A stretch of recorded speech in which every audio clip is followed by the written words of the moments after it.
For 50 years, the Queen Mother carried a secret fury about Edward VIII's abdication that she never spoke aloud, and what he did to her husband, the shy, stammering man, thrust unwillingly onto the throne, would poison their relationship until the day she died. Now you will hear a dramatized reflection inspired by the emotions, relationships, and public struggles behind this chapter of royal history. In 1936, Elizabeth Bowes-Lyon had everything she wanted. She was the Duchess of York, married to Bertie, the king's second son, a kind and gentle man who adored her completely. They had 2 daughters, Elizabeth and Margaret, and lived a relatively quiet life compared to the scrutiny faced by those in direct line to the throne. Elizabeth had specifically chosen this life. When Bertie first proposed, she had refused him twice, understanding the constraints of royal existence, but eventually his genuine devotion won her over, and they built a warm, authentic family life that felt almost normal, despite their status. They attended royal functions when required, but mostly they existed on the comfortable periphery of monarchy, raising their children, enjoying each other's company, safe in the knowledge that Bertie's older brother David would inherit the throne, and they would never bear the crown's crushing weight. That security shattered completely on December 10, 1936, when David, who had become King Edward VIII less than a year earlier, signed the instrument of abdication and walked away from the throne to marry Wallis Simpson, the twice-divorced American woman the Church of England refused to accept as queen. The abdication wasn't just a constitutional crisis. It was a personal betrayal that Elizabeth would carry like a stone in her chest for the rest of her life. Edward had chosen romantic happiness over duty, and in doing so, he had condemned Bertie to a role he was catastrophically unprepared to fulfill. Bertie had a severe stammer that made public speaking torture. He suffered from anxiety and stomach problems brought on by stress. He had been raised as the spare, never groomed for kingship, never trained for the relentless scrutiny and endless responsibilities that came with the crown. He was 40 years old when his brother's abdication thrust him onto the throne as King George VI, and Elizabeth watched the man she loved crumble under the weight of expectations he had never asked to carry. The coronation that should have been Edward's became Bertie's, and Elizabeth stood beside her husband as he took vows that terrified him, knowing that every day forward would be a battle against his own limitations and the institution's demands. She smiled for the cameras and performed her role flawlessly, but inside a cold fury toward Edward was already taking root. But no one knew the real consequence of Edward's abdication, or how it fundamentally altered Elizabeth's character from warm and spontaneous to steely and unforgiving.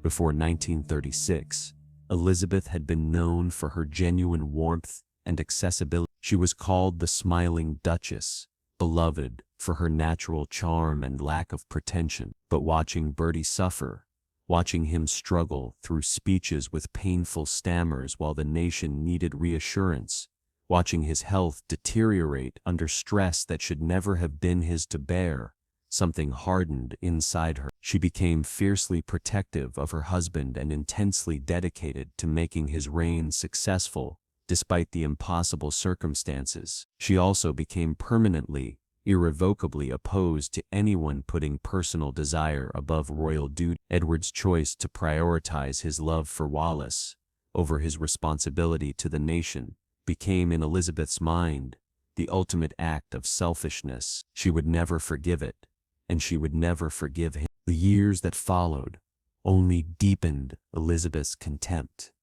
Edward and Wallis, now the Duke and Duchess of Windsor, settled into a life of luxurious exile in France. They attended parties, traveled extensively, and lived off a generous allowance provided by the British government, while Bertie worked himself to exhaustion, trying to be the king his brother had refused to be. The contrast was unbearable to Elizabeth. Her husband aged rapidly under the strain, his health failing, his anxiety never easing, while Edward enjoyed carefree leisure, unburdened by responsibility, apparently unconcerned about the chaos his abdication had caused. Then came the war, and Edward's behavior during that period crossed from merely selfish into genuinely unforgivable territory. There were credible reports of Edward's Nazi sympathies, his meetings with Hitler, his comments suggesting he believed Britain should negotiate peace with Germany. The British government, desperate to keep him away from sensitive information and potential treachery, essentially exiled him further, appointing him governor of the Bahamas to keep him harmlessly distant from real power. What happened next would cement Elizabeth's lifelong hatred. While Bertie and Elizabeth remained in London throughout the Blitz, refusing to evacuate even as bombs fell on Buckingham Palace, demonstrating solidarity with their suffering subjects, Edward and Wallis lived in tropical comfort, complaining about their accommodations and demanding more luxury. Elizabeth never forgot that juxtaposition.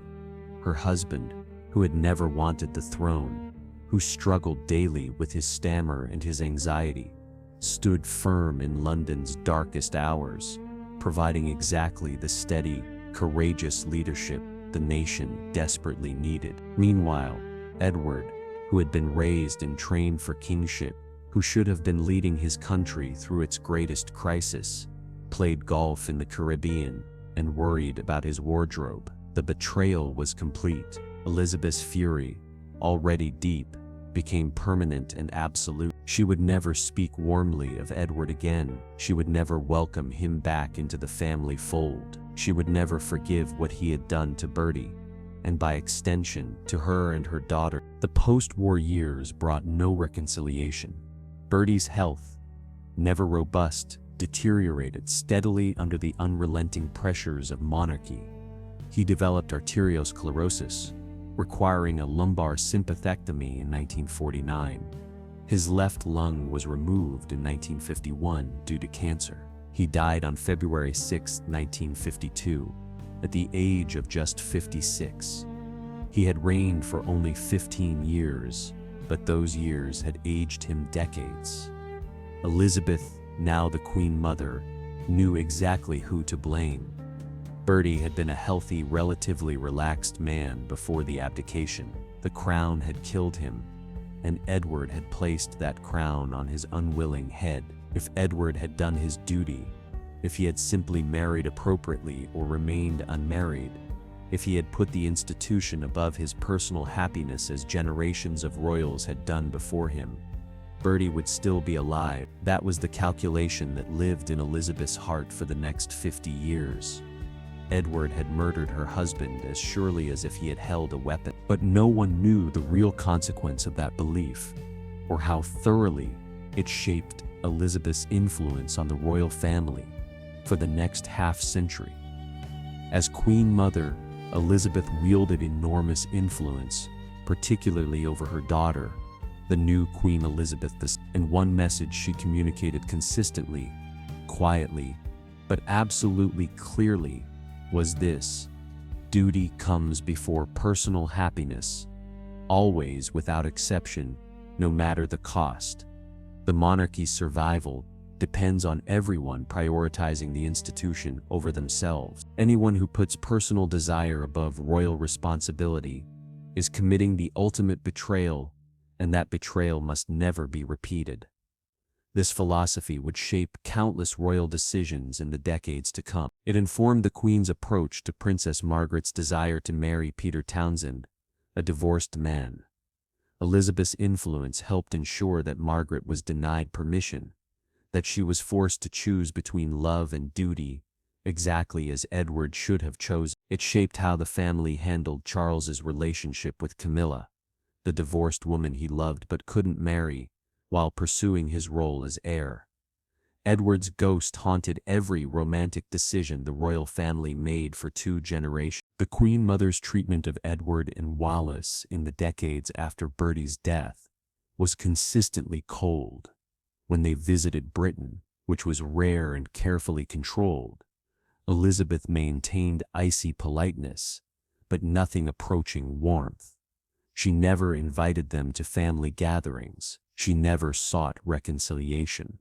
When Edward's health failed in 1972, and he lay dying of throat cancer in his Paris home, Elizabeth did not visit. She maintained the grudge even as death approached, unable or unwilling to forgive even at the end. Edward died on May 28, 1972, and his body was returned to Britain for burial at Frogmore. The Queen Mother attended the funeral because protocol demanded it, but witnesses reported her face remained stony throughout, her grief performative at best. Wallis, by then elderly and confused, attended the service, and Elizabeth's treatment of her was correct, but glacial. There was no mercy, no softening, no acknowledgement that 50 years might be enough time to let old wounds heal. And what happened next would show how thoroughly Elizabeth's unforgiveness shaped the monarchy's modern approach to duty and personal happiness.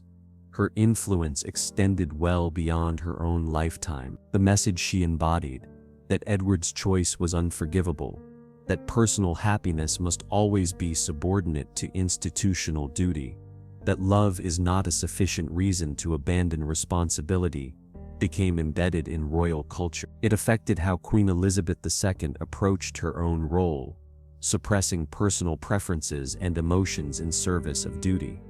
It influenced Charles's disastrous first marriage to Diana, a union formed primarily to meet institutional training rather than genuine compatibility. It shaped the palace's response to Diana's struggles and eventual divorce, prioritizing institutional stability over individual well-being. The ghost of Edward's abdication, filtered through Elizabeth's permanent fury, haunted the royal family's approach to marriage, duty, and personal choice for decades. Elizabeth lived to be 101 years old, dying in 2002, 50 years after Bertie's death and 30 years after Edward's.